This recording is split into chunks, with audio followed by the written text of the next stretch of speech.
Hello, welcome to a new video of the course. We've already created our first custom normal variable, and now what we're going to do is create a text box type variable. Text box variables allow the user to enter content in a dashboard to change the visualization. Obviously, that content, on its own, is not very useful, but if I include it within query filters or whatever the data source allows me, I will be able to use it more effectively. Remember that there are many simple data sources, and others that are more complex. Depending on what you have or what you are going to use, you can use these text type variables to a greater or lesser extent. To make this example, I'm going to create a new dashboard inside the variables folder that we created earlier. I select the new button and then new dashboard. Before creating a visualization, we have to create a variable. So, I'm going to come to Dashboard Settings and to Variables. I click on the Add Variable button to create a new variable. I'm going to indicate that it's of text box type, and here I'm going to put the name of the variable. I'm going to name it minimum. Now, what am I going to do? If you remember, we had a data source where we had the number of calls made to a call center at a given point in time. We made an example with that data source for a time series type graph in a previous video. Well, we're going to use that data source to request a value for this variable by keyboard. The chart should display only those points where there are more calls than the value inserted in the variable. For example, I want to know how many times there have been more than 30 calls at a given time. We are going to use that data source to make a small example. Here I put a label, for example, minimum number of calls. Remember that the name of the variable is one thing, the label is another, and the value it may have is another. I'm going to add a descriptive text, for example, filter calls. As a value in the default value property, I'm going to set it to 0, so that whenever it starts, since everything will be greater than 0, it will show all the values. I click on the Apply button. In the variable list screen, I can verify that the icon appears indicating that the variable has not yet been used in any component of the dashboard. It's not being referenced. Here I have the name minimum, and in the default value I have 0.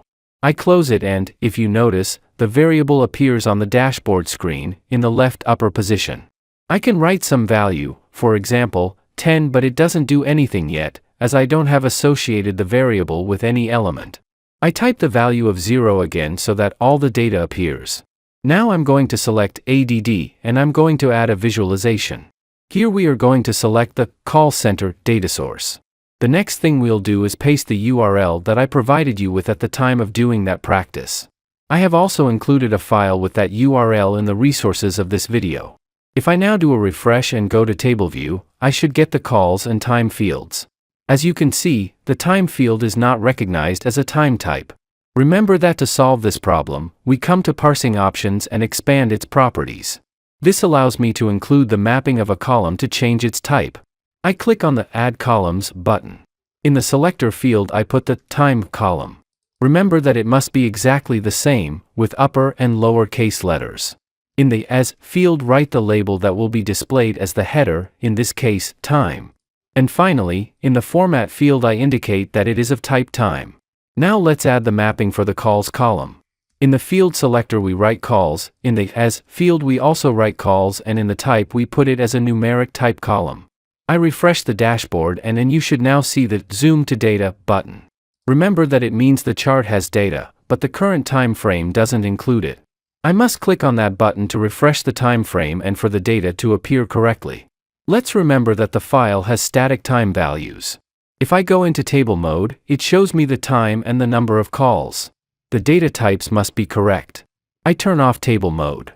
What I want is, when I'm working within this dashboard, to restrict the number of calls, specifying here a certain value with which, when I press enter, only the time points in which the number of calls is higher than that value appear. How can I do it? I've got to come down here, where it reads Result Filters.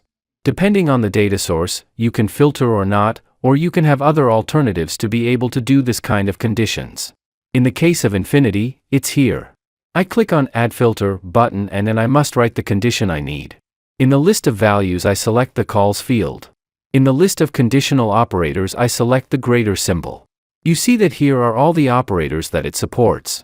If we want to establish a numerical equality we have to use two equal symbols. And finally, I put the value that I want to filter, which in this case is the dollar minimum variable. Remember that I have named this variable to minimum.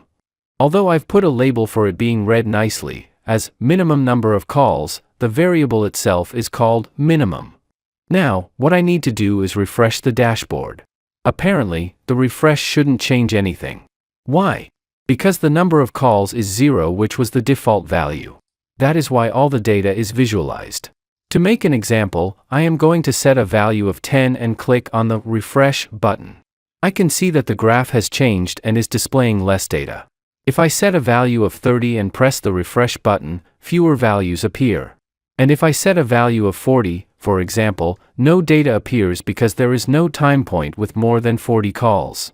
If I put a value of 38 and press the refresh button, I should get much less than at the beginning. I only see time points with 39 or 40 calls. The important thing is that I'm using the $minimum variable to be able to use more dynamic queries within my dashboard. Because in this case, for example, I'm doing an analysis of the calls that come into my call center and I'm interested in knowing when it collapses. So, what I want to locate are the times when there are more calls than expected, for example more than 38. Then, I have a problem, I'm getting too many calls. I have to increase the number of operators or the number of services at certain times. I'm going to save the graph by clicking on the Save button and I name it textbox variables.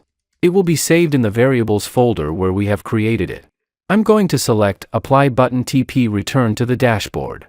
To do a last test, from the dashboard itself, if I write a value of 25 in the variable and hit Enter, you'll see that this shows a lot more data because there are more time points that have more than 25 calls. Here we have seen, therefore, the use of textbox variables, which, as you can see, can be very useful when working with the elements in the panels. I hope all the concepts have been clear and see you in the next video.